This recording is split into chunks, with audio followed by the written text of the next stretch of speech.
Welcome back to Loose Nut Printing Channel.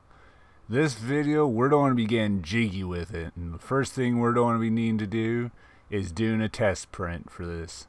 So what we're going to be doing today in this video is we're going to be setting up some input shaper and figuring out the resonance of this printer. So the first thing we're going to do is actually the process of doing input shaper manually, but we're just going to be using it as a test to see what's going on. So just here, as you're seeing in the slicer, I'm just setting up the print to on the way Klipper wants as they instruct on their website. I'll have a link to that in the description. And once I had that set up, I set up the printer majority of the way they wanted it set up. So just to get a good baseline. So now you've seen that command I just did, start tuning tower test. That is going to tell the printer to increase its speed every so amount of layers until it hits 7K acceleration, which is incredibly quick to think. So with it now knowing that it's doing a tuning tower test, we can simply start the printer up, let it heat up, let it do its little dance back and forth to calibrate the Z steppers, and we can then start doing this print. And this print roughly took about an hour and 45 minutes or so to do the print. And while it was doing the print, I noticed a small error occur that led me down a few day rabbit hole of trying to figure out what the world this issue was. And unfortunately, it's looking like the tool head might have too much mass on it. It's causing the X rods to deflect. You'll see that here in the when I have the two prints side by side, which is an unfortunate thing, but I have to figure it out. But now with this test print done, we can now move on to getting everything else set. So the first thing we're going to be installing is Numpy. So what we're going to do is SSH into a Raspberry Pi, like we normally do, simple task. Then we're going to simply update, do sudo apt update. And it's always good practice to do this just to make sure you got everything up to date, because you don't want to be installing a new program that's been updated for a newer version of the firmware. So now that we checked for the update, we can now get Numpy installed. The command for it is this. Link for everything will be in the description for Klipper's website that I followed to do all this. So fairly straightforward process, a little confusing here and there, but once you get it done, it's pretty straightforward. And now with this line pretty much typed out, we can now let her install. That's Numpy installing, and it takes about 5 to 10 minutes to get this installed, but you can just let it run and it'll do its thing. Now with the first part of Numpy installed, we can get the pipe installed for Numpy. That only takes about a minute or two to get installed, and once that's installed, we can now move on to the part that I'm still confused and baffled on, is setting up a virtual MCU on the Linux side of things. Essentially, it works just like our MCU, that our printer board that operates the stepper drivers and everything. But this is just one that's actually on the Raspberry Pi that's just for the ADXL 345 sensor. It's essentially also, it's what to be able to enable the GPIO pins on the Raspberry Pi, to my understanding. And these commands that we're using here are just to set up that MCU. I wouldn't do it any justice in trying to explain on exact what I'm doing, other than I'm following the Klipper instructions here. And this, I know what we're doing. We're right here, we're telling it what process we're essentially using, and that's obviously the Linux processor since it's on the Raspberry Pi. Now with telling that information to it, we can actually start getting the services up and running. Or we first have to stop Klipper, because Klipper won't like the new MCU being started or flashed and everything while it's running. So that's what we're doing here, is flashing that onto the Linux. And now with it flashed, essentially we have another MCU created. So with it created, we can now start Klipper back up, and then we can go back to the main directory of our Pi. And the one thing we have to do to make sure is our SPI pins are enabled. And that's just simply doing sudo config, or sudo raspi -config, and that will allow us to do that. Now with all that black magic done, we can actually set up the config.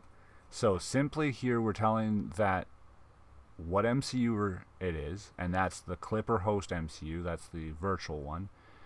Then we're telling the CS pin is none, and then we're setting up where we want to test it. We want to test in the center of our bed. Now with all that done, we can now move on to getting the sensor mounted onto the printer. I had to print a small little bracket that I found and modified, and with this bracket print we could simply get the ADL or XL45 mounted to it, and then we can now get that whole assembly mounted onto our printer, and just simply mounting it onto where the two screws for the cooling fan for the hot end is. Since we're not going to be heating up anything, it doesn't really matter that we're mounting it here. It's best to get the sensor closest to the nozzle itself. You can look up and see some other videos of people mounting them other places, and they don't get as good as results. And that was the wiring. So now everything wired up and mounted, we can do query or accelerometer query to see if we get a result back, and if we do, that means we're good. I didn't at first because I messed up my wiring, but now everything ready, we can start doing our tests. And doesn't look like really much is going on. You hear the machine a bit, and then at certain frequencies you can actually start seeing things moving. So example here, you can see the wires starting to jiggle a little bit at around about 40 hertz. And once we get up to the neighborhood of like 80, 85, 90, you can actually start seeing the filament and the roll start moving. And that's just because of the resonant frequency of the machine at that hertz making things move. And it will go up to 133 hertz and complete the test, and then compile the information. And now with that done, we can actually go and retrieve a PNG of this. So we simply need to go back to our SSH, go into Klipper by CD Klipper, and then we simply do ~/Klipper /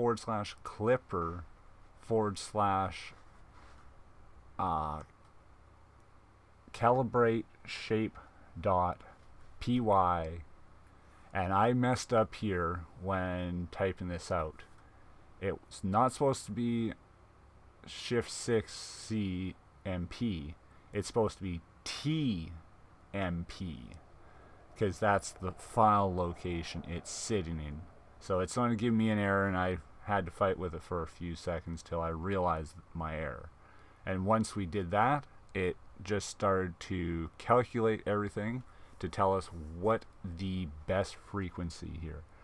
We're using the MVZ. It is recommending the HIP, I do believe it's called, and we might go back and change it to that. But now we got our file, we download it, and this is what it looks like. You can see that it's telling us at 26 hertz, we're getting a 3% vibration. So that's where we're going to use. Like I said, we're going to use the MZV, and it's telling us no more than 2K acceleration on X. So we can simply note those down, and we'll put them down or put them in the config later. And you can see the recommendation is the 3 hump at 74 at 4100. Don't really need to get up that fast yet. Now with that done, we can move on to Y, and that's simply the same command as X, but instead of X you use Y. And while the printer was doing the test for Y, I all of a sudden noticed it starting to shake a little bit more than normal. And you'll see that right here, and I think that explains the issue in the prints you'll see at the end. And with Y's results, you can see the same thing. It's recommending 2 hump here instead of 3. And we're going to use the MZV at 27.8. And it's telling us no more than 3K or 2.3K acceleration with 0.26 smoothing. So not bad. We'll use that, and with now knowing our numbers, we can simply plug those into our config. And that's just simply grabbing the line of code from klipper. It's input shaper, shaper frequency for X, shaper type for X, and then shaper frequency for Y and type for Y. So we'll just simply, for X, tell it 26.4. And for Y, we'll tell it 27.8. And then we'll change our speed down to 2K, since X didn't want no more than 2K. And then the few things here we're going to note out, though, is the resonant tester and the ADXL we won't be needing anymore. So simply put hashtags in front of those and we're done. And now we can simply save and run another test print to see how it came out. Now on to the test prints. This is the first one before the input shaper is done. You can see the zigzag line is fairly tight, and then here is the issue I was talking about. It looks like an orange peel issue, and I think it's due to the fact the tool head is too heavy. But the rest of the print, you can see how it's got the ringing and everything, because it went up to 7K. So now let's move on to the second one. Now with the second one, you can see it's fairly nice. This didn't go up to the 7K like the first one. You can see the zigzag line, very nice and open. Here's the issue again. Don't think there's much I'm going to be able to do with that. Going to have to do some research to see what other people have done. But overall, I'm very happy with how the printer has turned out. Small little hiccups here and there, but very darn good printer. Happy with the results that I'm getting from it so far. Only if Y could be better, that would be about it. But that's everything for this week. Hopefully you enjoyed. If you did, give it a like and a comment, and we'll catch you next week. See you again.